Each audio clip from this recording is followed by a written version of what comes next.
अच्छा जी students, topic है bond energy and bond length. पहले ये पढ़कर फिर हम आयनिक और मेटेलिक बॉन्ड पर आएंगे। Bond energy and bond length. बेटा ये माइक ऑफ कर दें, बेटा माइक ऑफ कर दें, किसी बच्चे का माइक ऑन है। अच्छा देखिए कि जो बॉन्ड एनर्जी और बॉन्ड लेंथ है, ये दोनों टर्म्स आप अप्लाई करेंगे only for the covalent bond. ये कोवेलेंट बॉन्ड के लिए टर्म्स यूज होती हैं। तो पहली बात आप ये लिख लें कि जो दोनों टर्म्स हैं bond energy and bond length, bond energy को बी डॉट ई से, bond length B dot L, bond energy and bond length terms are use for covalent. ये कोवेलेंट कंपाउंड्स के लिए बेटा यूज होती हैं, नॉट फॉर आयोनिक। ठीक है, तो एक बात तो ये अंडरस्टैंड करनी है। अब बॉन्ड एनर्जी होती क्या है, बॉन्ड एनर्जी क्या है, डिफाइन बॉन्ड एनर्जी। बेटा बॉन्ड एनर्जी अगर आपको सिंपल अल्फाज में बताऊं, फिर डेफिनेशन लिख दूंगा। किसी भी कोवेलेंट बॉन्ड को ब्रेक करने के लिए जो एनर्जी चाहिए होती है, that is the bond energy. किसी भी कोवेलेंट बॉन्ड को ब्रेक करने के लिए जो एनर्जी होगी, that is the bond energy. For example, एक बॉन्ड बना हुआ है between the two chlorine atoms, तो इसको ब्रेक करने के लिए जो आप एनर्जी दोगे ना, क्योंकि bond breaking is always endothermic, right. तो आप जो भी एनर्जी दोगे बॉन्ड को ब्रेक करने के लिए, वो बॉन्ड एनर्जी होगी। तो बेटा इसकी डेफिनेशन लिख लीजिएगा।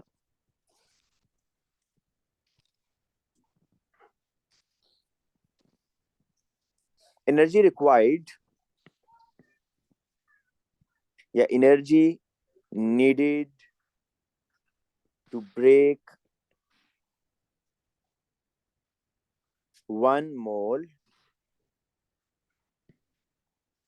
of a covalent bond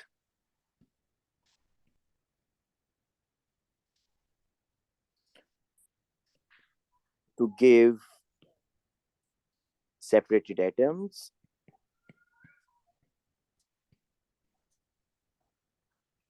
everything being in the gas state,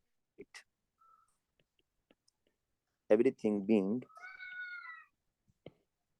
in gas state। बेटा मैं आपको ये समझा देता हूँ ये बात, कि जब भी आपने कोई कोवेलेंट बॉन्ड ब्रेक करना है ना, तो ये बात मेक श्योर करनी है कि कोवेलेंट बॉन्ड ब्रेक करने से पहले उसकी जितनी भी इंटरमॉलिक्यूलर फोर्सेस हैं वो खत्म होनी चाहिए। वो आपके पास गैसियस फॉर्म में होना चाहिए। फॉर एग्जांपल वाटर की फिजिकल स्टेट होती है लिक्विड, वाटर लिक्विड फॉर्म में होता है ना।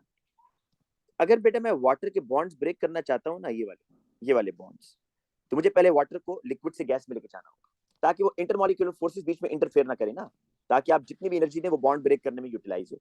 तो इसलिए मैंने यहाँ लिखा है कि आपने जब भी कोई कोवेलेंट बॉन्ड ब्रेक करना है, जैसा कि सिंपल वाले एग्जांपल देखते हैं, HCl देख लेते हैं, HCl। तो आपके पास जो स्टार्टिंग मटेरियल होगा that must be in gaseous state.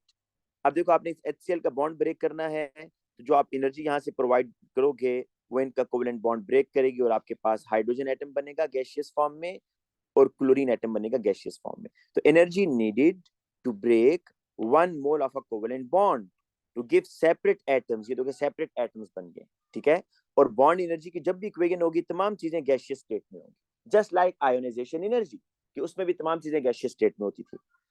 ठीक है, तो बॉन्ड एनर्जी किसी भी कोवेलेंट बॉन्ड को ब्रेक करने के लिए जो आप एनर्जी दे रहे हो, that is the bond energy. और बॉन्ड एनर्जी डिपेंड किस पर करती है, बाज बाज जो बॉन्ड्स है वो आसानी से ब्रेक होते हैं, बाज मुश्किल से ब्रेक होते हैं। तो अब जरा इसका एक फैक्टर देख लेते हैं जो कि बॉन्ड लेंथ है। बॉन्ड लेंथ, अगर इस तरह बेटा मैं आपसे पूछूं कि ये जी हाइड्रोजन फ्लोराइड, देखिएगा बेटा, दिस इज HF, ये नीचे है बेटा आपके पास हाइड्रोजन क्लोराइड,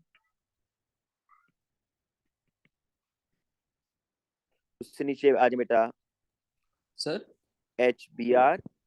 जी बेटा बोलें। सर जब हम क्या बोल लिक्विड स्टेट से गैसियस स्टेट में जाते हैं तो इंटरमॉलिक्यूलर फोर्सेस तो कम होती है, लेकिन इंटर एटॉमिक फोर्सेस कमजोर होती है नहीं। नहीं बेटा, उसके लिए तो उसको तो ब्रेक करने के लिए बहुत ज्यादा एनर्जी चाहिए होती है ना। अगर आप थोड़ी एनर्जी देंगे ना, मतलब वाटर को 100 डिग्री पर बॉईल कर रहे हैं, तो 100 डिग्री में इतनी कैपेसिटी नहीं है कि वो इतनी एनर्जी नहीं है कि वो कोवेलेंट बॉन्ड भी ब्रेक कर सके, वो सिर्फ आईएमएफ ब्रेक डाउन करेगी। Okay sir.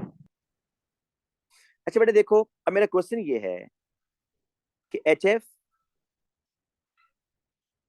HCl और HBr, ठीक है, पहले तो मैं आपको बॉन्ड लेंथ की डेफिनेशन लिखवा दूं ना, बॉन्ड लेंथ होती क्या है, फिर आपको समझना आसान हो जाएगा। बेटा बॉन्ड लेंथ की भी डेफिनेशन लिख लें। बॉन्ड लेंथ, बॉन्ड लेंथ क्या होती है? Bond length is basically the distance between the nuclei of two covalently bonded atoms. मैं लिख देता हूं, it is the distance between the nuclei of two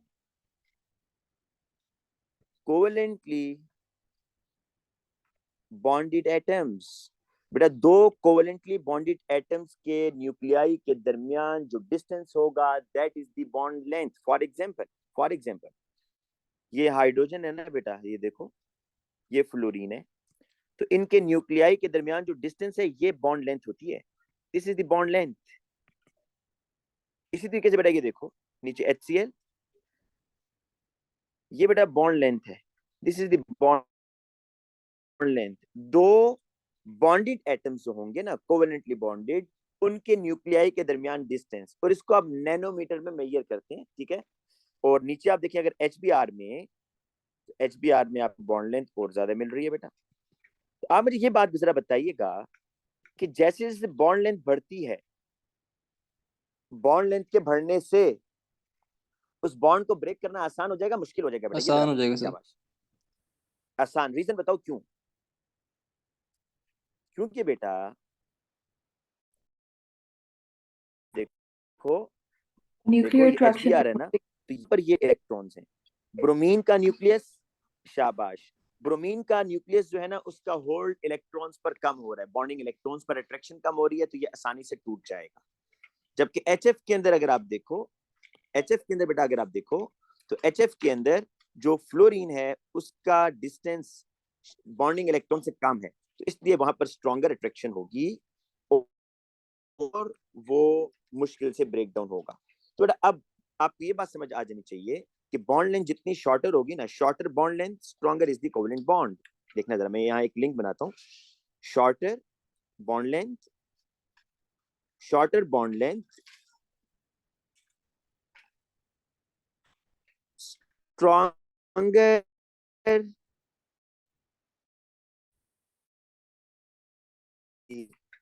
stronger active. मुझे ये बताएं, ये तीनों चीजें समझ आ रही हैं? Molecule will be less reactive. बड़े इनको लिंक जरा कीजिएगा कि जितनी बॉन्ड लेंथ, जिन बच्चों ने लेट ज्वाइन किया बेटा, बॉन्ड लेंथ क्या होती है? दो कोवेलेंटली बॉन्डेड एटम्स, जो दो एटम्स आपस में बॉन्ड बना रहे हैं, उनके न्यूक्लियाई के दरमियान जो डिस्टेंस होता है, that is the bond length. तो जितनी बॉन्ड लेंथ छोटी होगी, स्मॉलर होगी, तो बॉन्ड आपका उतना ज्यादा स्ट्रॉन्गर होगा, क्योंकि देखो न्यूक्लियर अट्रैक्शन इन इलेक्ट्रॉन्स पर स्ट्रॉन्ग होगी ना। और उसकी वजह से अब आप ये कहोगे कि जितना कोवेलेंट बॉन्ड स्ट्रॉन्ग है ना, उसको ब्रेक करना मुश्किल है, तो वो उतना लेस रिएक्टिव होगा भाई। और इसके ऑपोजिट, जितनी आपके पास बेटा लॉन्गर बॉन्ड लेंथ होगी, लॉन्गर बॉन्ड लेंथ, आप देखेंगे जो मैंने आपको बेटा वर्कशीट सेंड की है ना, उस वर्कशीट में ये एक MCQ है, मैं भी आपसे डिस्कस भी कर लेता हूँ। Longer bond length, longer bond length, weaker is the covalent bond, weaker is the covalent bond, weaker is the covalent bond, and molecule will be more reactive, molecule will be more reactive, molecule उतना ज्यादा reactive होगा जितने आसानी से bond टूटेगा। ठीक है, अब बेटा हम एक MCQ आपको करा देता हूँ, फिर हम आयनिक बॉन्ड स्टार्ट करते हैं। MCQ जरा देख लीजिएगा। अरे मैंने फर्स्ट 15 MCQs का ना सॉल्व करके रिकॉर्डिंग भी आपको ग्रुप में सेंड की थी कि अगर शुरू में बच्चों को प्रॉब्लम आ रही है तो वो कम से कम रिकॉर्डिंग सुने। और मैं भी एक आपको क्वेश्चन ढूंढ दूं, कहां पर है वो। वेट अ मिनट बेटा,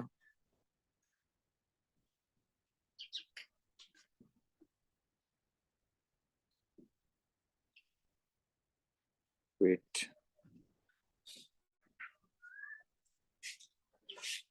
एक मिनट सिर्फ बेटा, मुझे ढूंढने दे।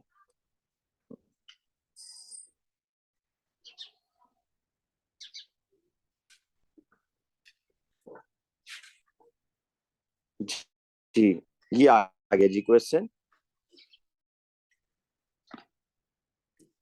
जब बेटा देखिएगा, इस क्वेश्चन को पढ़ें, शाबाश। क्वेश्चन कोई मुश्किल नहीं है।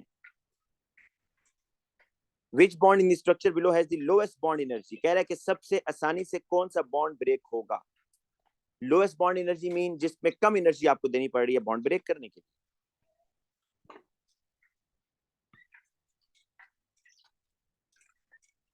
जी बेटा बता सकते हैं, ए बी सी डी में से कौन सा बॉन्ड है जो आसानी से ब्रेक डाउन होगा? Sir D. D, carbon chlorine. बेटा कैसे बताया, जरा बताओ कि कैसे आपने प्रिडिक्ट किया कि डी है? सर इनके न्यूक्लियर में गैप डिस्टेंस ज्यादा है। यस बेटा, वो देखो सिंपल सी बात है, कार्बन सेकंड ग्रुप में, फ्लोरीन सेकंड ग्रुप में। अगर आप कार्बन और फ्लोरीन की बात करोगे ना, मैं चलो कोशिश करता हूँ जल्दी से डॉट एंड क्रॉस एक बना दूं आपको। लेकिन बेटा ये जो क्लोरीन आ रहा है ऐसे है भाई, क्लोरीन तो आपके पास तीसरे पीरियड में है ना, तो क्लोरीन का साइज बिगर होगा, तो यहाँ डिस्टेंस बढ़ गया बेटा। तो carbon chlorine bond length longer होगी, तो ये आसानी से टूटेगा। Less energy is required to break this bond, ठीक है। इसलिए जो आपकी सबसे कम जो बॉन्ड एनर्जी है वो डी की होगी। चले बेटा अब हम स्टार्ट करते हैं आयोनिक बॉन्ड। और आयोनिक बॉन्ड में जो आपने ओ लेवल से पढ़ा था सारा पैटर्न तो वही है। जी बेटा जी। सर आप फिर से बता सकते हैं, मुझे समझ नहीं आया, हमें कैसे पता है कि कार्बन और क्लोरीन में इतना बड़ा डिस्टेंस है? बेटा ये बताओ, कार्बन कौन से पीरियड से है? सेकंड। सर कार्बन कौन से सेकंड। पीरियड से है? Sir second. तो उसके कितने शेल होंगे बेटा, ये बताओ ना, कितने शेल होंगे इसके पास? सर दो। क्लोरीन कौन से पीरियड से है? थर्ड। कौन सर से थर्ड पीरियड से पीरियड बेटा? से। तो क्लोरीन का साइज बिगर होगा या नहीं होगा, ये बताओ। सर होगा। अच्छा बेटा, अगर क्लोरीन का साइज बिगर होगा तो क्या कार्बन और क्लोरीन के न्यूक्लियाई के दरमियान डिस्टेंस बढ़ नहीं जाएगा फिर? बोलो। ठीक है सर, यस आगे। सर। लेकिन कार्बन और फ्लोरीन आप कहोगे ये क्यों नहीं कर रहे, तो भाई कार्बन भी सेकंड में, फ्लोरीन भी सेकंड में, दोनों के पास दो दो शेल्स हैं, तो दोनों का डिस्टेंस इतना ज्यादा नहीं है। अगर इस तरह होता ना, कार्बन ब्रोमीन भी आ जाता, ब्रोमीन तो फोर्थ पीरियड में है, उसका साइज और, तो आपके लिए एटम का साइज देखना है बेटा, ठीक है। आपने क्या देखना है? एटम का साइज। जिस एटम का साइज बिगर होगा उसकी बॉन्ड लेंथ भी ज्यादा होगी, और जिस एटम का साइज स्मॉल होगा उसकी बॉन्ड लेंथ भी स्मॉल होगी। ठीक है सर। अब बेटा आ जाओ आयनिक बॉन्ड पे। आयनिक बॉन्ड, एक जो कॉमन मिसकॉन्सेप्ट है वो मैं क्लास में भी आपको बता चुका हूँ, फिर सुन लें कि आयनिक बॉन्ड जो है ये मेटल नॉन मेटल के दरमियान नहीं बनता। Ionic bond is form between oppositely charge ions, ठीक है, ऑपोजिटली चार्ज आयंस के दरमियान बनता है। लेकिन ज्यादातर जो आपको एग्जांपल्स मिलेंगी वो मेटल नॉन मेटल की होंगी, लेकिन उसका ये मतलब नहीं है कि बनता ही मेटल नॉन मेटल के दरमियान है, ये आयंस के दरमियान, ऑपोजिटली चार्ज आयंस के दरमियान बनेगा। तो मैं यहाँ लिखने जा रहा हूँ कि this bond is formed, this bond is formed between oppositely charged ions। बेटा ये जो है इसमें ट्रांसफर ऑफ इलेक्ट्रॉन होगा या नहीं होगा, ये बताइएगा। शेयरिंग तो नहीं होगी ना बेटा? सर ट्रांसफर होगा, शेयरिंग नहीं होगी।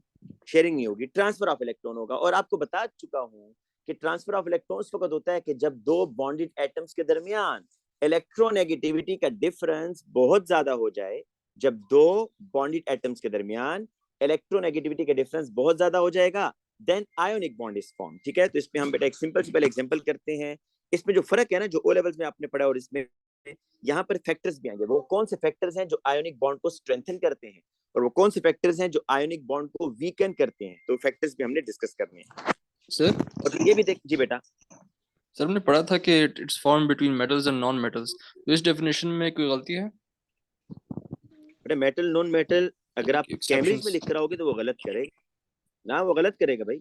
अमोनियम क्लोराइड इसकी सबसे कॉमन एग्जांपल है। Ammonium chloride is the ionic compound. Ammonium ion and chloride ion के दरमियान आयनिक बॉन्ड है। तो बताओ इसमें मेटल कौन सा है? कोई नहीं है ना मेटल इसमें, यस सर। या है कोई? नहीं सर। अच्छा, जो आप कह रहे हो ना कि हम लिख के आते हैं डेफिनेशन, तो बेटा आप लिख कर आते हो, लेकिन कभी आप चेक करना उसके मार्क्स नहीं मिलते होंगे। वो मार्क्स जो है ना कट हो जाते हैं उसके, क्योंकि मेटल नॉन मेटल नहीं, ऑपोजिटली चार्ज आयंस। ठीक है, अच्छा अब आ जाइए बेटा इसकी जल्दी से एक सिंपल बॉन्ड की स्ट्रेंथ। जाइंट स्ट्रक्चर्स क्या होते हैं और all ionic compound have a giant structure, ये चीजें डिस्कस करनी है, बड़ी इंपॉर्टेंट है।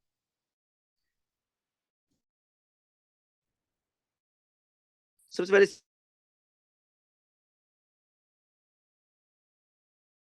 करते हैं सोडियम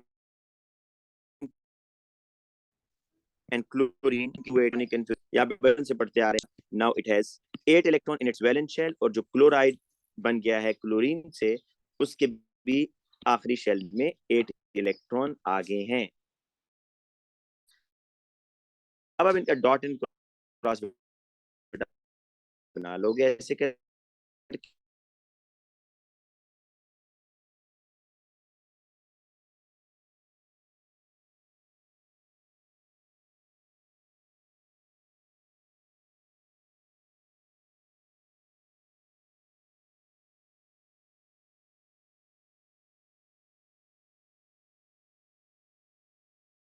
यहाँ के दरमियान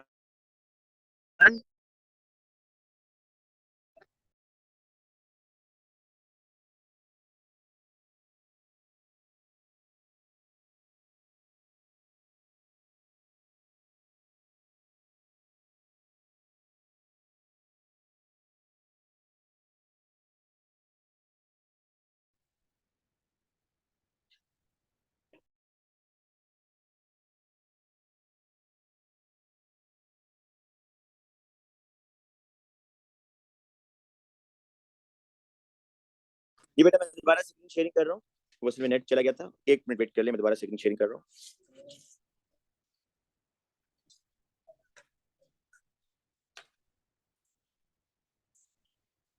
एक मिनट बेटा बस।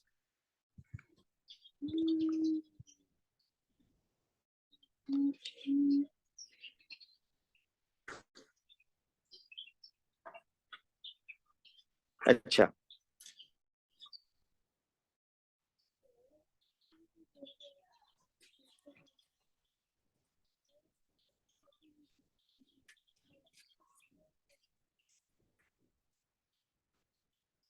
देखिए मैंने ना यहाँ पर आपके सामने सोडियम क्लोराइड का स्ट्रक्चर ओपन कर रहा हूँ, अब जरा देखिएगा।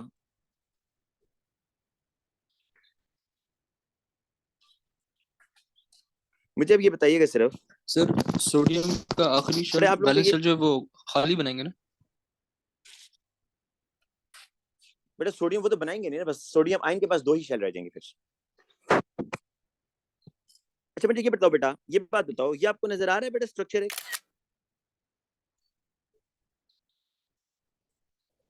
बेटा यस और नो करें ताकि मुझे पता चले स्क्रीन आपसे शेयर हुई है। ये बेटा आपको नजर आ रहा है या नहीं यस। नजर आ रहा?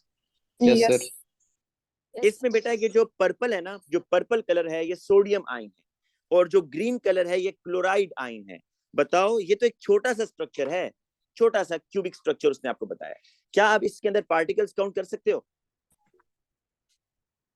नहीं सर। नहीं। और दूसरी बात, देखो सोडियम क्लोराइड का एक अगर आप छोटा क्यूब लेंगे, एक आप बड़ा क्यूब लें, तो नंबर ऑफ आयंस तो फिक्स नहीं है ना। तो आप ये जो बताते हो कि भाई सोडियम क्लोराइड का जो फॉर्मूला है ये NaCl है, तो ये कौन सा फॉर्मूला है? क्या ये मॉलिक्यूलर फॉर्मूला होता है या एम्पिरिकल फॉर्मूला होता है? पहले ये बताओ, कौन सा फॉर्मूला होता है बेटा ये? Sir empirical. एम्पिरिकल। ये ये एम्पिरिकल फॉर्मूला होता है, ये एम्पिरिकल फॉर्मूला होता है। ये सिंपलेस्ट रेशो होती है बिटवीन दी आइंस, आइंस के दरमियान। क्योंकि देखो आप आयोनिक कंपाउंड के अंदर ना मॉलिक्यूलर जो उसके आयंस की तादाद है वो आप काउंट ही नहीं कर सकते, वो इतने बड़े स्ट्रक्चर होते हैं। ठीक है, तो आपको सिंपल बताने का यहाँ मकसद भी ये था कि आज के बाद आपने ये बात याद कर लेनी है कि जितने भी all ionic compounds, all ionic compounds have giant lattice structure. मैं भी इसका मतलब समझाता हूँ दोबारा। जाइंट का मतलब एक तो होता है बिग, बिग ना, वेरी बिग, और इतना बिग के आप उसमें नंबर ऑफ पार्टिकल्स काउंट ही ना कर सकें।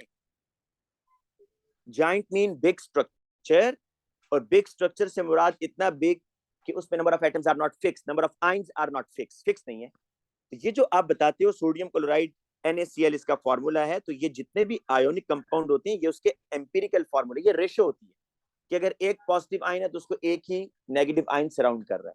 और सोडियम के बारे में बेटा आपको कम से कम इतना पता होना चाहिए सोडियम क्लोराइड के बारे में, इसका स्ट्रक्चर दोबारा देख लें कि each sodium ion is surrounded by 6 chloride ion and each chloride ion is surrounded by 6 sodium। तो रेशो क्या बनेगी, 1:1 बनेगी या नहीं बनेगी अगर आप इसमें रेशो निकालें? फिर सुन लो ये बात फिर सुन लो कि सोडियम क्लोराइड का जो स्ट्रक्चर होता है ना बेटा वो इस तरह का होता है कि एक सोडियम आयन को 6 क्लोराइड आयन सराउंड कर रहे होते हैं और एक क्लोराइड आयन को 6 सोडियम सराउंड कर रहे हैं। आप जरा इस स्ट्रक्चर को देखें ना बेटा कि जो आपके सामने क्यूबिक स्ट्रक्चर है, क्या आपको नहीं नजर आ रहा है इसमें जो पर्पल और ग्रीन आयंस हैं उनकी तादाद एक जैसी है, एक जैसी है ना, बिल्कुल अल्टरनेट पोजीशन पर आ रहे हैं। तो ये 1:1 रेशो है, इसलिए इसका फॉर्मूला लिखते हैं NaCl। तो इन शॉर्ट आपने ये याद रखना है कि all ionic compound have a giant lattice. Lattice किसको बोलते हैं बेटा? What is mean by term lattice? So regular arrangement. Yes बेटा, रेगुलर अरेंजमेंट ऑफ आयंस, या आप लोगों ने पढ़ा होगा रिपीटिंग पैटर्न। और जाइंट बोलते हैं big structure in which number of particles are not fixed, number of particles are not fixed, जिसमें नंबर ऑफ पार्टिकल्स फिक्स नहीं होते वो है। तो याद रखिएगा ये नोट बड़ा इंपॉर्टेंट है बेटा।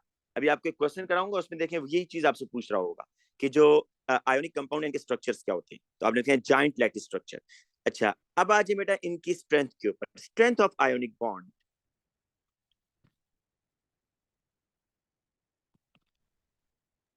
सर लास्ट स्क्रीन शो कर सकते हैं थोड़ी देर के लिए? देखो बेटा, जी बेटा, जी मैं भी आपसे शेयर भी कर दूंगा सारा काम। ये बेटा, थैंक यू सर।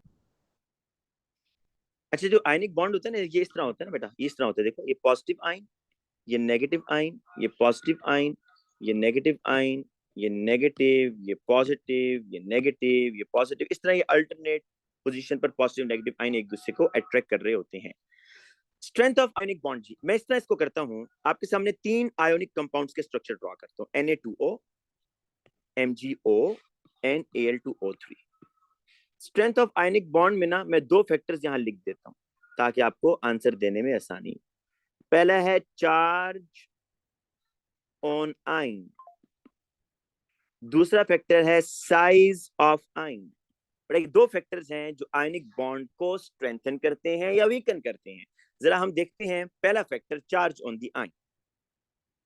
अच्छा, सोडियम फर्स्ट ग्रुप में +1 चार्ज होता है and oxygen has 2 minus, right. Magnesium second group में 2+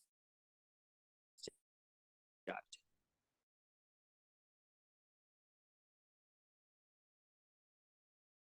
ऑक्सीजन, एल्यूमिनियम और ऑक्साइड आयन में होनी चाहिए, मैग्नीशियम आयन या ऑक्साइड आयन में, या एल्यूमिनियम आयन और ऑक्साइड आयन में होनी चाहिए। Stronger attraction. जी बेटा बताइएगा, शाबाश।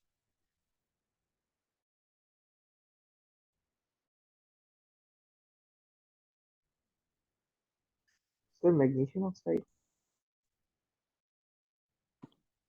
स्ट्रॉन्गर अट्रैक्शन क्या कर लेते हो, ऐसे करते हैं, यहाँ +1 है और ये सोडियम ऑक्साइड ही मुझे।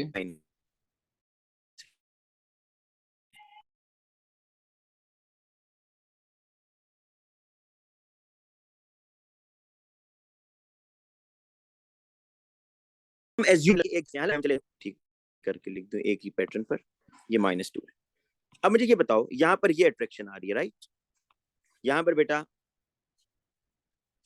ये अट्रैक्शन आ रही है, तो यहाँ पर ये अट्रैक्शन आ रही है। अब मुझे बताओ कि स्ट्रॉन्ग अट्रैक्शन चार्ज आयंस आपको कहाँ मिल रहे हैं? सोडियम में, सोडियम ऑक्साइड या एल्यूमिनियम में? एल्यूमिनियम में। यस सर, एल्यूमिनियम में। Sodium oxide. और कोई बच्चा बताए बेटा? देखो एल्यूमिनियम हैज 3+ चार्ज ना, तो +3 और 2 माइनस। अच्छा ऑक्साइड तो कॉमन है, ऑक्साइड में -2 -2 इसको इग्नोर करो, आप सिर्फ पॉजिटिव को देखो। +2 या +3 ज्यादा स्ट्रांगली अट्रैक्टिव कौन होगा -2 से? सर आपकी आवाज बहुत कट कट के आ रही है।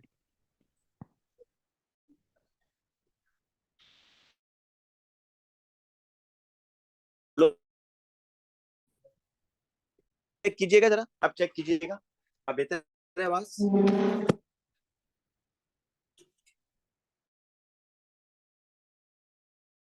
अब मुझे बताइएगा आवाज ठीक है या नहीं? जी बेटा ठीक है सर बेहतर है।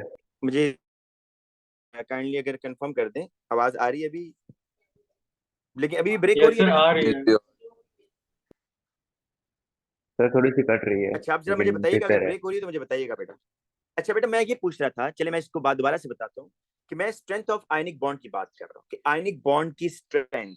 मैंने ये कहा कि आयनिक बॉन्ड होता है force of attraction between oppositely charge ions. Ionic bond यही होगा ना, फोर्स ऑफ अट्रैक्शन है। आयनिक बॉन्ड क्या है?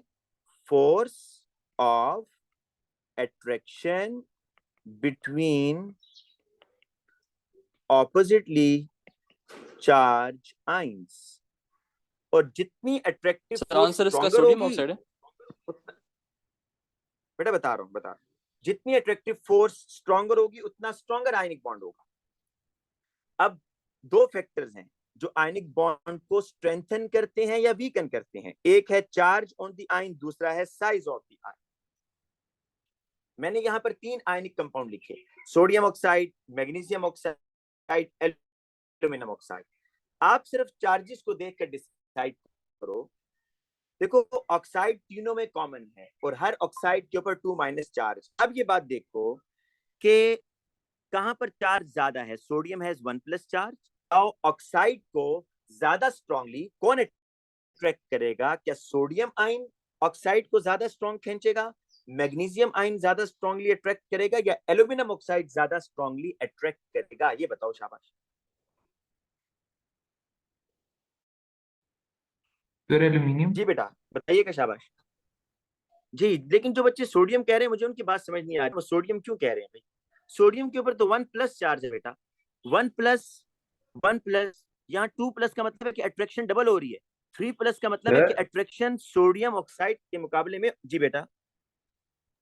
सर लेकिन एक आयन पे ओवरऑल चार्ज 0 नहीं होता, तो वो कैसे फैक्टर हो जाता है? क्या बेटा? एक आयन पर ओवरऑल चार्ज? सर वो 0 नहीं होता। जी बेटा बोलो। बेटा आयन पर कैसे चार्ज 0 हो सकता है? आयन का तो मतलब ही ये कि विच कैरी पॉजिटिव चार्ज और नेगेटिव चार्ज। अगर आप ओवरऑल कंपाउंड की बात कर रहे हो ना, ओवरऑल कंपाउंड की, अगर आप ओवरऑल कंपाउंड की बात कर रहे हो NaCl, तो overall charge is 0, charges cancel out हो रहे हैं, लेकिन भाई अट्रैक्शन तो है ना, या अट्रैक्शन भी नहीं है? तो है। क्या कहते हो भाई? अट्रैक्शन तो है, और ये अट्रैक्शन कब स्ट्रॉन्गर होगी? जब ये चार्ज ज्यादा होगा। तो क्या अट्रैक्शन स्ट्रॉन्गर नहीं होगी क्या? बोलो। जी सर।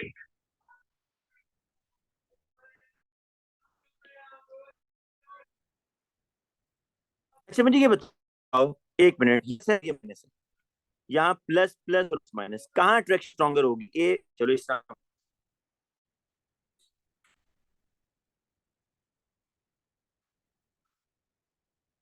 बेटा बी में अट्रैक्शन स्ट्रॉन्गर होगी ना? Yes sir. हाँ जी बेटा, जल्दी से आगे रिस्पॉन्ड करें ना, ताकि मैं फिर इससे आगे चलूँ। ये तो आसान सी बात है। यहाँ पर ना, इन aluminium oxide, in aluminum oxide, attraction between the aluminum ion and oxide ion is stronger than MgO and Na2O। पहली बात तो ये है। उसकी रीजन क्या है, क्यों अट्रैक्शन स्ट्रॉन्गर है? रीजन,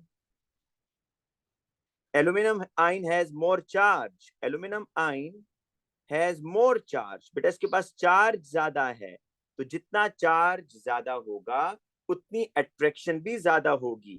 जबकि सोडियम ऑक्साइड के आप केस में देखें कि इन Na2O, in sodium oxide, attraction between the sodium ion and oxide ion is less। इसको लिखते जाओ बेटा साथ में, attraction between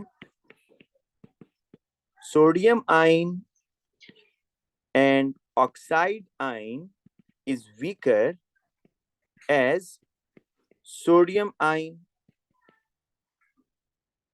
has lesser charge। इसके ऊपर चार्ज कम है बेटा, कितना चार्ज है? +1 है। ठीक है, अब मुझे ये बताओ बेटा, अब मैं एक और बात कराता हूँ, क्या इन आयोनिक कंपाउंड में इंटरमॉलिक्यूलर फोर्सेस होती हैं? ये बताओ। No sir.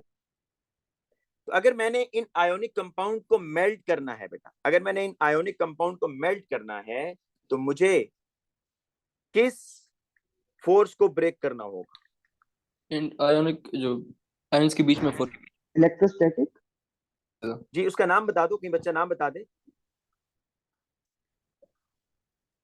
Sir electrostatic forces of attraction. Inter Yes, आप आयोनिक इसको इलेक्ट्रो फोर्सेस। शाबाश, अब इसको इलेक्ट्रोस्टैटिक फोर्स कह सकते हो, इंटर आयोनिक फोर्स, या आप बेस्ट आयोनिक बॉन्ड कहो ना। आप कहो भाई हमने आयोनिक बॉन्ड ब्रेक करना है, आपको आयोनिक बॉन्ड ब्रेक करना होगा, तो आयोनिक बॉन्ड जितना स्ट्रेंथन होगा उतनी उतनी जो है ना, आपको ज्यादा एनर्जी देनी पड़ेगी। याद रखना, इन आयोनिक कंपाउंड के अंदर IMF नहीं होती भाई। इन आयोनिक कंपाउंड में क्या है, आपने बताना है कि इन आयोनिक कंपाउंड के अंदर अट्रैक्टिव फोर्सेस है, आयोनिक बॉन्ड है। अगर आप इनको मेल्ट करना चाहते हो, बॉयल करना चाहते हो, तो you need to break the ionic bond. अच्छा, पहली बात तो होगी चार्ज ऑन दी आयन। तो चार्ज ऑन दी आयन का आयनिक बॉन्ड से डायरेक्ट रिलेशन है। More sir charge. जी बेटा। सर अगर आपके पास फॉर एग्जांपल MgO है, उस पे +2 और -2 चार्ज है, और एक आपके पास NaCl है, तो सर इन दोनों में ज्यादा स्ट्रॉन्ग किसकी होगी? क्योंकि इन दोनों के जो चार्जेस आपस में चार्ज की बेस कैंसिल पे आउट हो रहे डिसाइड हैं। करोगे। मैं तो अभी मैंने बेटा दूसरा फैक्टर नहीं बताया ना, साइज ऑफ द आयन, ये भी बताऊंगा। और फिर ठीक जो है। आपने एग्जांपल दी, अगर एक का साइज छोटा है, एक का साइज बिगर, आपने चार्ज की बेस पर डिसाइड करना है। जिसका चार्ज ज्यादा होगा उसमें अट्रैक्टिव फोर्सेस ज्यादा होंगी। लेकिन मैं साइज ऑफ द आयन पहले बता दूं, उसमें आप वाली एग्जांपल ही लूंगा बेटा, जो आपने भी एग्जांपल दी है। ओके। अच्छा बेटा, अब आ जाते हैं हम आगे। और यहाँ पर मैं साइज ऑफ द आयन की बात करता हूँ। साइज ऑफ द आयन बेटा, यहाँ पर मैं ले रहा हूँ lithium chloride, sodium chloride, potassium chloride, +1 -1 +1 -1 +1 -1।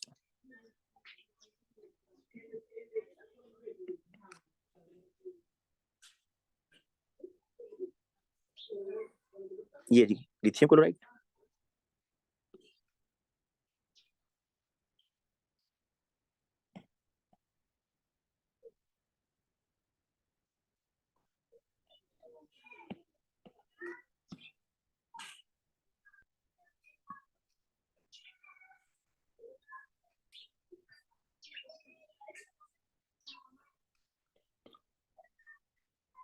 अच्छा बेटा, ये मैंने बनाया इनका स्ट्रक्चर।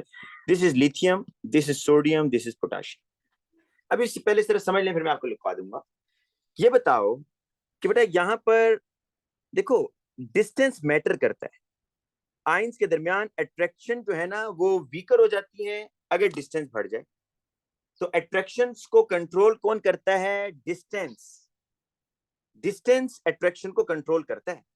आप मुझे ये बताओ सिर्फ कि इन तीनों केसेस में देखो चार्जेस तो सेम है, चार्जेस तो आपको नजर आ रहा है सबके ऊपर +1 -1 +1 -1, लेकिन अगर आप डिस्टेंस की बात करो तो डिस्टेंस पोटेशियम क्लोराइड में ज्यादा है। पहले ये बताओ डिस्टेंस क्यों ज्यादा हो रहा है पोटेशियम क्लोराइड में आयंस के दरमियान? डिस्टेंस क्यों दो ऑपोजिटली चार्ज आयंस के सेंटर्स के दरमियान डिस्टेंस बढ़ता जा रहा है? क्यों भाई, क्या सर रीजन है? साइज बढ़ा है ना, एटम्स का साइज बढ़ा है। Size of metal ion, yes, metal ion का साइज बढ़ता जा रहा है।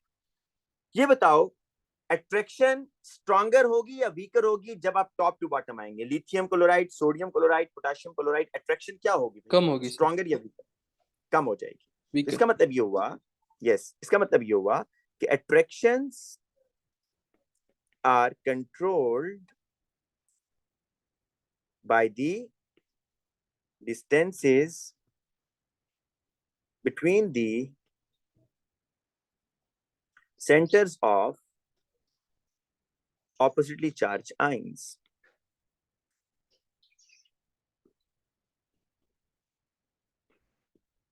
Greater the distance,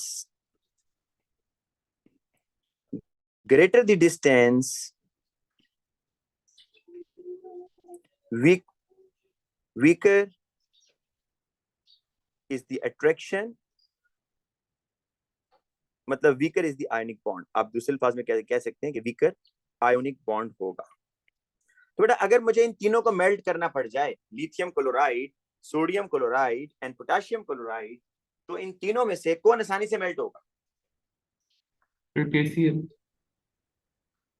यस, अगर नहीं, इन तीनों में हाँ, पोटेशियम क्लोराइड आसानी से मेल्ट हो जाएगा क्योंकि उसमें आयंस के दरमियान अट्रैक्शन जो है वो वीक हो रही है। ठीक है, अगर आयंस के दरमियान अट्रैक्शन स्ट्रॉन्गर होगी तो वो आयनिक बॉन्ड स्ट्रॉन्गर है, उसको मेल्ट या बॉयल करना आपके लिए ज्यादा मुश्किल होगा। तो attractions are controlled by the distance between the centres of two oppositely charge ion, greater the distance weaker is the attraction. तो यहाँ पर बेटा आप लिख भी सकते हैं कि यहाँ पर वीकर आयनिक बॉन्ड है, वीकर अट्रैक्शन। बेटा ये बात आप याद कर लो कि आयोनिक बॉन्ड को अगर आपने मेल्ट या बॉयल करना है तो you need to break what, IMF या आयनिक बॉन्ड? अगर आयोनिक बॉन्ड को मेल्ट या बॉयल करना है आपको क्या ब्रेक करना ionic bond sir.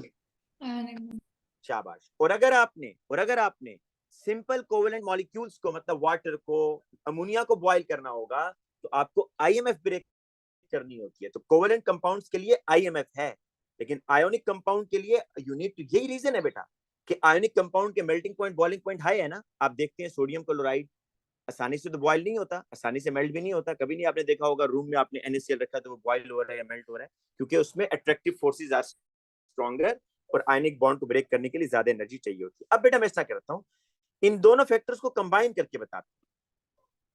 Charge density एक वर्ड यूज करूंगा जो इन दोनों फैक्टर्स को कंबाइन करके बता। अगर आप ये नहीं चाहते ना भाई कि मैं अलग-अलग फैक्टर बताऊं, आप एक ही टर्म यूज कर, सुनिएगा। बड़ा डेंसिटी का फॉर्मूला आप लोगों ने पढ़ा हुआ है फिजिक्स में, मास ओवर वॉल्यूम। ये चार्ज डेंसिटी है तो इसका फॉर्मूला आप खुद बना लें, चार्ज ऑन द आयन और size of the ion. Charge on ion divided by size of the ion. देखो इस तरह बताता हूं आपको, ये आपके पास है जी एक कोई भी बस आयन है, इस पर +1 चार्ज है, और उसी साइज का एक और आयन है जिस पर +2 चार्ज है। अब मैं अगर ये कहूं आपको, अगर मैं आपसे ये कहूं बेटा कि ये आपके पास A है, ये आपके पास B है, ये दो अलग रहते हैं बेटा, दो अलग रहते हैं, इनका आपस में कोई लिंक नहीं है भाई। A के ऊपर चार्ज ज्यादा है या B के ऊपर चार्ज ज्यादा है, ये बताओ किसके ऊपर चार्ज मुझे ज्यादा लगता आ है रहा है बी बेटा? के। B के ऊपर, क्योंकि साइज कांस्टेंट रखा है ना, तो B has more charge, B has more charge. बेटा जब चार्ज ज्यादा होता है ना तो चार्ज डेंसिटी भी ज्यादा होगी। आप ये कह सकते हैं कि यहाँ पर चार्ज ज्यादा डेंस है, मतलब ज्यादा कंसंट्रेटेड हुआ है, थोड़ी सी जगह पर सर आप ज्यादा स्क्रीन पे चार्ज कुछ आया दिखा हुआ, रहे हैं? इसको बोलते हैं डेंस। वाइट स्क्रीन आ रही है। बेटा बेटा ये आपको लिखा हुआ नजर आ रहा है, मैं इस तरह लाइन से डाल रहा हूँ। अब आ रहा है सर, ठीक है ये बेटा, मैं लाइन ये नहीं कह नजर रहा आ हूँ रही सर। बेटा, बेटा आपको नजर नहीं आ रहा स्क्रीन पर ये जो मैंने अभी मार्क किया, देखो ये जो मैं येलो कलर से नहीं आ रहा नजर? सर आ रहे नजर। क्या मसला है? अच्छा अब बेटा सर नहीं देखिए, आ सर रहा। मेरा बी के मसला ऊपर पता +2 चार्ज है, बी के ऊपर +2 चार्ज है, तो क्या मैं ये कह सकता हूं कि बी की चार्ज डेंसिटी ज्यादा है? डेंसिटी का मतलब ये समझें कि थोड़ी सी जगह जगह पर ज्यादा चीजें आई, रश ज्यादा है, मोर कंसंट्रेटेड। ज्यादा चार्ज का मतलब है मोर कंसंट्रेटेड। और ए के ऊपर आप देखें, ए के ऊपर बेटा +1 चार्ज है, तो मैं कह सकता हूं कि ये अगर लेस चार्ज है, लेस चार्ज, मैं कहूंगा ये लेस कंसंट्रेटेड है। लेस कंसंट्रेटेड, लेस चार्ज मतलब लेस कंसंट्रेटेड मतलब लेस डेंसिटी, इसकी डेंसिटी कम है। तो बेटा पहले ये बताएं, डेंसिटी का मतलब समझ रहे हैं या नहीं समझ रहे? Yes sir. शाबाश, बोलें बेटा। डेंसिटी का ये मतलब होता है कि आपको मैं एक सिंपल सी एग्जांपल देता हूँ। एक छोटा सा रूम है, उसमें मैं 20 बच्चों को बैठा दूं,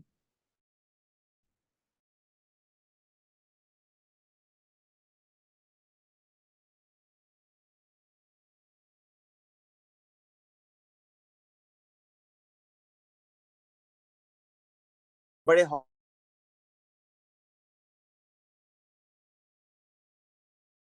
सर आपकी आवाज लैग कर रही है। सर आपकी आवाज ही नहीं आ रही।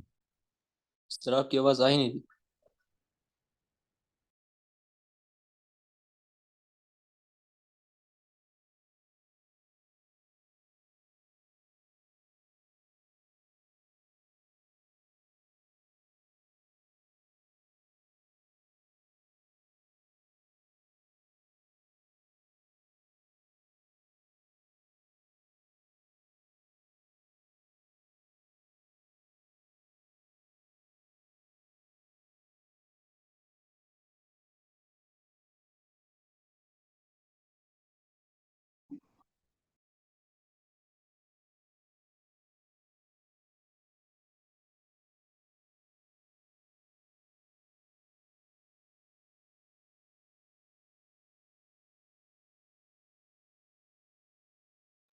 छुट्टी करो सारे।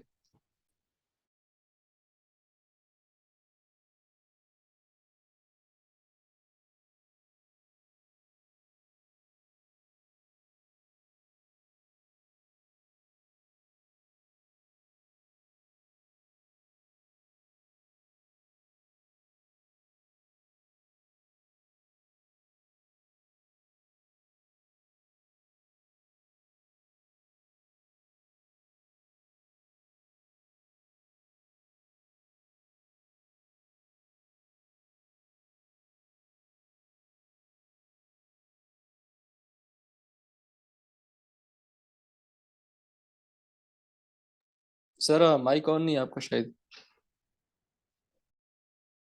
जी बेटा, शुक्रिया बेटा। अच्छा बेटा ये मुझे बताएं कि चार्ज ऑन द आयन का तो आपने बता दिया, जितना चार्ज ज्यादा होगा उतनी चार्ज डेंसिटी ज्यादा होगी, ये बात तो बड़ी क्लियर समझ आ गई है। साइज ऑफ द आयन को जरा समझना है आपने कि साइज का डेंसिटी से क्या रिलेशन है। वैसे आप इसको साइज की जगह वॉल्यूम पढ़ें तो आप मुझे खुद भी बता सकते हैं बेटा, वॉल्यूम का डेंसिटी से क्या रिलेशन होता है? वॉल्यूम और डेंसिटी, इनवर्सली रिलेटेड। जितना वॉल्यूम बिगर होगा उतनी डेंसिटी क्या हो जाती है? कम ना? कम। अब मैं यहां पर ये बता रहा हूं, देखो ये जो +1 चार्ज है ना लिथियम का, ये इस एरिया में स्प्रेड हो रहा है बस। ये जो बेटा सोडियम का +1 है ना, किस में स्प्रेडिंग ज्यादा हो रही है? स्प्रेडिंग ऑफ आइन मुझे बताओ कहां ज्यादा हो रहा है, कहां चार्ज ज्यादा स्प्रेड हो रहा है? सोडियम में या लिथियम में? सोडियम। सोडियम में। जब बेटा यहां पर चार्ज, मैं लिख देता हूं, चार्ज इज मोर स्प्रेड, तो क्या ये नेगेटिव आयन को स्ट्रांगली सोडियम आयन खींचेगा या लिथियम आयन स्ट्रांगली अट्रैक्ट करेगा? ये बताओ। लिथियम। जी देखो, जब चार्ज लेस स्प्रेड होगा ना, जब कोई चीज कम फैल रही है, तो वो मोर कंसेंट्रेटेड होता है। वो क्या होता है? मोर कंसेंट्रेटेड मतलब मोर डेंस होगा, मोर डेंस या मोर कंसेंट्रेटेड। लेकिन आप देखो यहां पर सोडियम आयन के केस में चार्ज इज मोर स्प्रेड, तो ये लेस कंसेंट्रेटेड हो गया, लेस कंसेंट्रेटेड और लेस डेंस हो गया। इसकी वजह से ये क्लोराइड को स्ट्रांगली नहीं खींचेगा क्योंकि चार्ज इसका अपने ही एरिया में फैल गया। तो बेटा अब ये दो चीजें समझ लो कि साइज ऑफ द आयन का चार्ज डेंसिटी से इनवर्स रिलेशन है। जितने बिगर साइज का आयन होगा चार्ज उतना कम होता जाएगा। आप देख सकते हो यहां पर मैंने एग्जांपल जो दी है दोनों पॉजिटिव आयन की, उसमें यह बताया कि जितने बिगर साइज का आयन होगा उतना आपका चार्ज कम होता जाएगा। ठीक है, अब मैं आपको बताता हूं एग्जाम में क्वेश्चन क्या आएगा, आपने आंसर क्या देना है। अब जरा सुनिएगा बेटा, सर चार्ज क्वेश्चन कम क्या आता होने से है। क्या मतलब है? चार्ज +1 या -1 ही होगा। नहीं, देखो चार्ज की कंसेंट्रेशन तो है ना, यहां पर लिथियम आयन में चार्ज छोटे से एरिया में स्प्रेड हुआ है, लेकिन सोडियम आयन में जो +1 चार्ज है क्या ये बिगर वॉल्यूम में स्प्रेड नहीं हुआ? पहले ये बताओ। और यस सर, समझ आ गया सर। जब बिगर वॉल्यूम में स्प्रेड होगा ना तो ये नेगेटिव आयन को कम खींचेगा क्योंकि इसका चार्ज डाइल्यूट हो गया भाई। और जब चार्ज कम एरिया में स्प्रेड हो रहा होता है तो वो ज्यादा कंसंट्रेटेड होता है। ठीक है, अब हम बेटा मैं आपको क्वेश्चन बताता हूँ एग्जाम का, ताकि आपको अब क्लियर हो जाए कि क्या क्वेश्चन आएगा। क्वेश्चन ये आता है कि why magnesium oxide has higher melting point than calcium oxide. ठीक है, कि मैग्नीशियम ऑक्साइड का मेल्टिंग पॉइंट क्यों ज्यादा है देन कैल्शियम ऑक्साइड। अगर आप चार्जेस को देखोगे ना तो आप कहोगे भाई ये चार्जेस तो दोनों में सेम लग रहे हैं, लेकिन बेटा क्या सिर्फ चार्ज कंट्रोल करता है या कोई दूसरा फैक्टर भी है जो कंट्रोल करता है? है ना बताओ। Sir, size of ion. जी साइज भी सर, होता साइज है। Of the ion, size of the ion. तो मैं यहाँ ये लिखूंगा, अभी बेटा ये आप आंसर भी लिख लीजिएगा साथ में कि इन MgO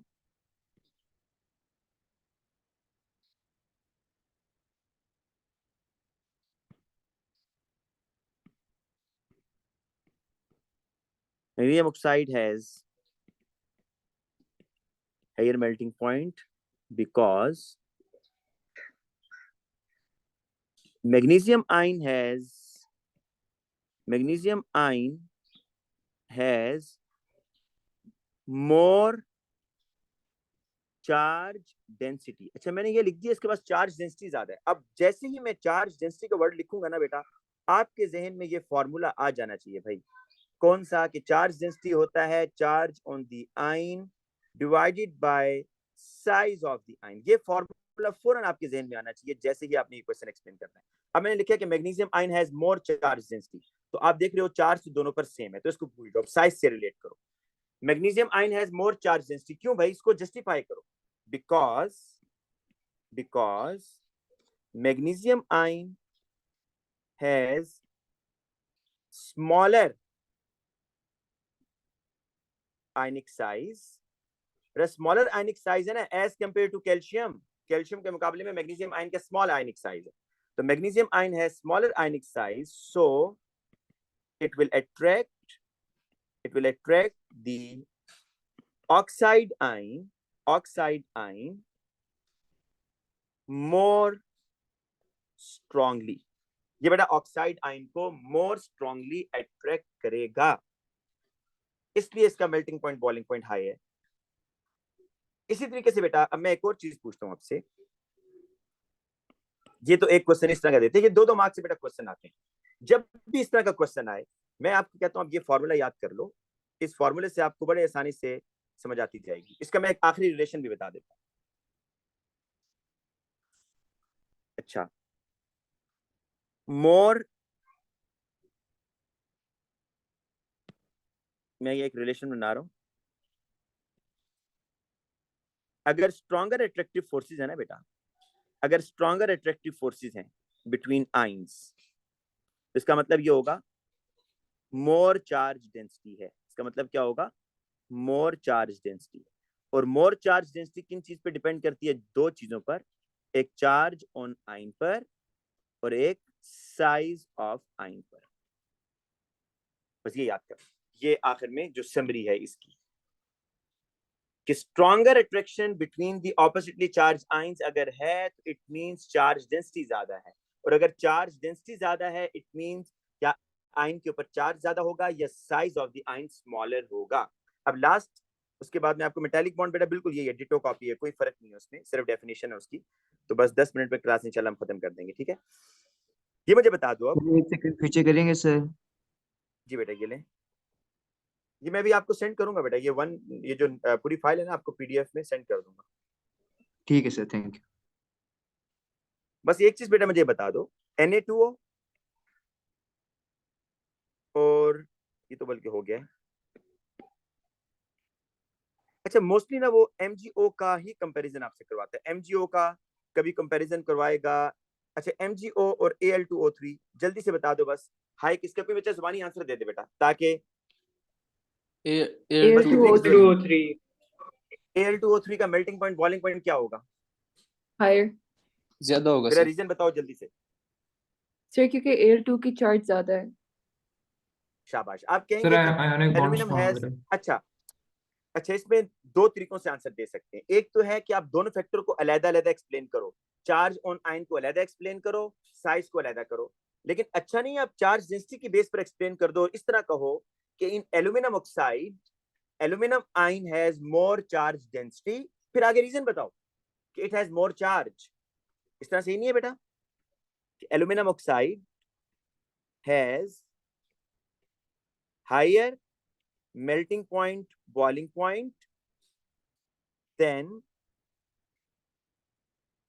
higher melting point than MgO। क्यों? Because ये आपको एग्जाम वाला स्टाइल बता रहा हूँ, एग्जाम में ऐसे लिखना, because in Al2O3 aluminum ion has more charge density. बेटा चार्ज डेंसिटी जितनी ज्यादा होती है ना उतनी अट्रैक्टिव फोर्सेस स्ट्रॉन्गर होती हैं, जितनी चार्ज डेंसिटी ज्यादा होती है अट्रैक्टिव फोर्स स्ट्रॉन्गर। अब चार्ज डेंसिटी क्यों ज्यादा है? क्योंकि aluminium ion has +3 charge, because it has +3 charge, +3 charge, therefore it attracts the oxide ion more strongly. ठीक है, ये ऑक्साइड आयन को ज्यादा स्ट्रांगली अट्रैक्ट करेगा। बेटा अभी तक जो मैंने आपको दो चीजें करवाई हैं, बॉन्ड एनर्जी, बॉन्ड लेंथ और आयनिक बॉन्ड। बस मेटालिक बॉन्ड है बेटा, उसमें सेम फैक्टर्स हैं, फिर हम क्लास खत्म करेंगे। मेटालिक बॉन्ड ओ लेवल में जो आपने डेफिनेशन आखिरी पढ़ी थी सेंटेंस ना, दिखा देंगे। बिल्कुल ये बेटा, in aluminum oxide aluminum ion has more charge density because it has +3 charge। आगे इसको कंप्लीट कर सकते हो। so it attracts the oxide ion more strongly, it attracts the oxide ion more strongly। ठीक है बेटा, अब आगे आते हैं मेटालिक बॉन्ड पर। बेटा मेटालिक बॉन्ड जो आपने ओ लेवल्स में डेफिनेशन पढ़ी थी बिल्कुल वही, कोई फर्क नहीं है। जल्दी से मैं आपको पहले सोडियम का स्ट्रक्चर बना के दिखाता हूँ। ये सोडियम मेटल है राइट, ये सोडियम है और ये सोडियम का आउटर मोस्ट इलेक्ट्रॉन है। अभी बताता हूँ क्या होगा। ये जो एक डॉट नजर आ रहा है ना, ये सोडियम का वैलेंस इलेक्ट्रॉन है राइट, ये सोडियम और ये सोडियम का आउटर इलेक्ट्रॉन। क्या करता है बेटा, सोडियम अपने आउटर इलेक्ट्रॉन को लूज कर देगा। After losing the electron, after losing the electron sodium ये हो जाएगा जी, ये काफी क्लोज होते हैं, मैं थोड़ा दूर बना रहा हूँ, बिल्कुल क्लोज होंगे ये आइंस, पॉजिटिवली चार्ज आइंस, और इनके दरमियान इलेक्ट्रॉन्स होंगे। देखिएगा ये बड़ा इलेक्ट्रॉन्स हैं इधर, 1 2 3 4 5 6 7 8 9। इसको लेबल कर लेते हैं पहले। ये पॉजिटिवली चार्ज फिक्स आइन है बेटा, फिक्स आइंस, और ये बेटा आपके डीलोकलाइज इलेक्ट्रॉन, डीलोकलाइज इलेक्ट्रॉन्स, इनको आप बोलते हैं मोबाइल इलेक्ट्रॉन, ये कॉन्टिन्यूसली मूव भी कर रहे हैं। तो बताएं यहाँ पर अट्रैक्शन किसके दरमियान बनेगी बेटा, इस मेटल लैटिस में, इस मेटल में किसके दरमियान अट्रैक्शन बनेगी? न्यूक्लियर और इलेक्ट्रॉन्स में। न्यूक्लियर नहीं कहना बेटा, ये तो गलती है, पॉजिटिव आइंस, न्यूक्लियर नहीं कहना, पॉजिटिव आइंस और फ्री इलेक्ट्रॉन्स के दरमियान अट्रैक्टिव फोर्स बनेगी। यहाँ पर पॉजिटिव मेटल आयंस और डीलोकलाइज्ड इलेक्ट्रॉन्स के दरमियान। बिल्कुल बेटा, यही बात आपने ओ लेवल्स में भी याद की थी। देखो अब मैं इसको लिखता हूँ, मेटेलिक बॉन्ड की डेफिनेशन क्या है, तो इसको देख के लिखो, बड़े आसानी से समझ आ जाएगी। It is a force of attraction,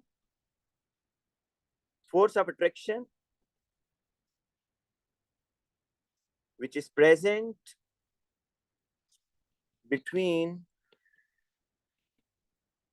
positive ions and delocalized electrons। बताएंगे मेटल्स कंडक्टर क्यों होते हैं, किस वजह से इनमें से करंट पास होता है बेटा, सर किस free वजह moving से वो इनमें से electron करंट करंट की पास वजह होता से। लोकलाइज फ्री इलेक्ट्रॉन्स के इलेक्ट्रॉन्स थ्रू जाता है। है, डेलोकलाइज्ड इलेक्ट्रॉन्स की वजह से। अच्छा अब ये देखते हैं बेटा, जिस तरह मैंने आपको एक नोट लिखवाया था ना कि all ionic compounds have a joint lattice structure, तो इसके लिए भी लिख रहे हैं बेटा, जितने भी मेटल्स होते हैं, मुझे बताएं मेटल्स का कोई स्पेसिफिक फार्मूला होता है कि आप मेटल्स के अंदर ये आयंस को काउंट कर सकते हो? जब आप सोडियम लिखते हो नो सर। तो सोडियम के नीचे लिखते हो कि इतने बिलियन एटम्स? नहीं, क्योंकि आप मेटल्स के अंदर number of ions are not fixed, आप काउंट ही नहीं कर सकते। इसलिए all metals have a joint lattice structure, जितने मेटल्स होते हैं उनके भी जॉइंट लैटिस स्ट्रक्चर होते हैं, just like ionic compound. All metals have joint mean bigger, lattice mean regular arrangement structure। अच्छा लास्ट चीज ये बताओ, अगर इन मेटल्स को मेल्ट करना हो जिस तरह, या बॉयल करना हो, जैसा कि सिंपल कोवलेंट कंपाउंड्स को अगर आप बॉयल या मेल्ट करते हैं तो you need to break the IMF। मैं यहाँ लिखता जाता हूँ ताकि ये समरी भी होती जाए। सिंपल कोवलेंट कंपाउंड्स, इनको अगर आप मेल्ट करने लगे या बॉयल करना चाहें तो you need to break what? IMF। अगर आपको आयोनिक बॉन्ड, आयोनिक कंपाउंड्स, इनको बेटा मेल्ट करना हो, फॉर मेल्टिंग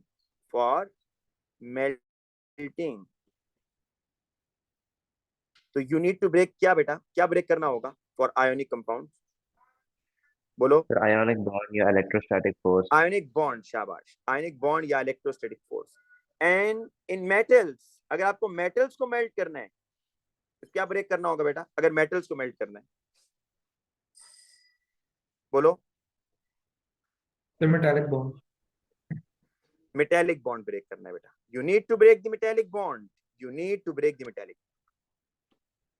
अब मुझे ये बताओ, इस स्ट्रक्चर को देखते हुए आपके ख्याल में मेटेलिक बॉन्ड स्ट्रेंथन कब होगा, वीकन कब होगा? वही फैक्टर हैं जो आयोनिक के थे। क्या charge on the metal ion, क्या charge on the metal ion बेटा इसमें कोई रोल प्ले करेगा मेटेलिक बॉन्ड की स्ट्रेंथ करने में?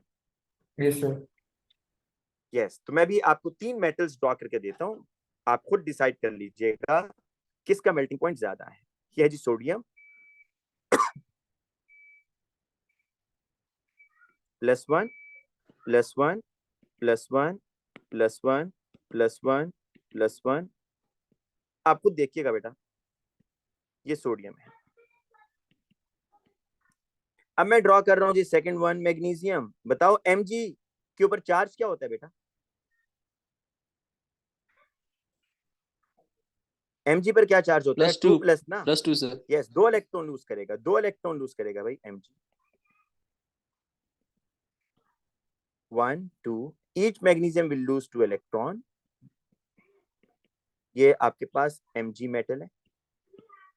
और अगर आप एल्यूमिनियम की बात करो, इन एल्यूमिनियम, तो एल्यूमिनियम के अंदर बेटा कितने इलेक्ट्रॉन लूज होंगे? Aluminium has +3 charge. Aluminium third में है ना, तो +3 चार्ज होगा एल्यूमिनियम के ऊपर। ये बिल्कुल जो पॉजिटिव आयन है ये क्लोज होते हैं। मैं दूर बना रहा हूँ थोड़ा सा ताकि आपको बॉन्डिंग दिखा सकूं। यहाँ पर बेटा इस तरह होगा, देखो 1 2 3 1 2 3 1 2 3 1 2 3 1 2 3 1 2 3। अब जरा देखिएगा बेटा, यहाँ पर जो अट्रैक्शन आ रही है ना सोडियम में, वो सिर्फ ये है, +1 और -1 के दरमियान है ना। बस जो मैग्नीशियम आयन में अट्रैक्शन आ रही है, जरा चेक कीजिएगा।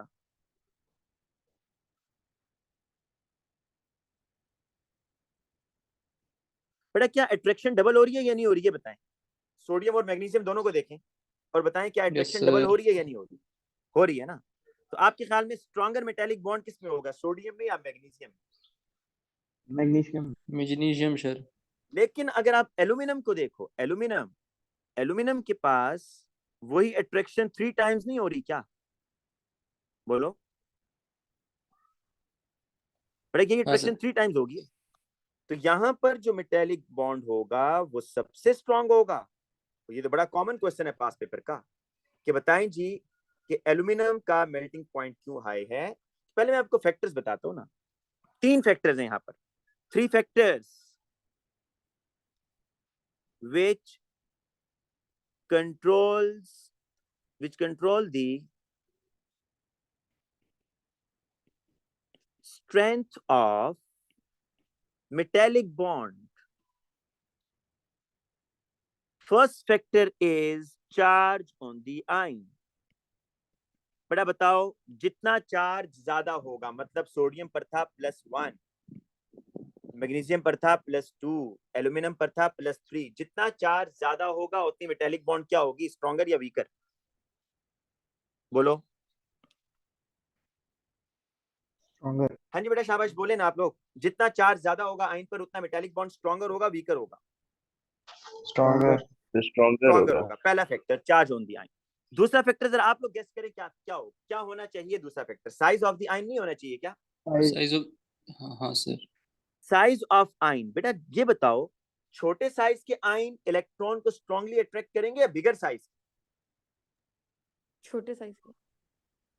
जैसा कि ये अगर आप देख लो इस तरह कि यहां पर है बेटा आपके पास लिथियम बिल्कुल स्मॉल साइज है ना,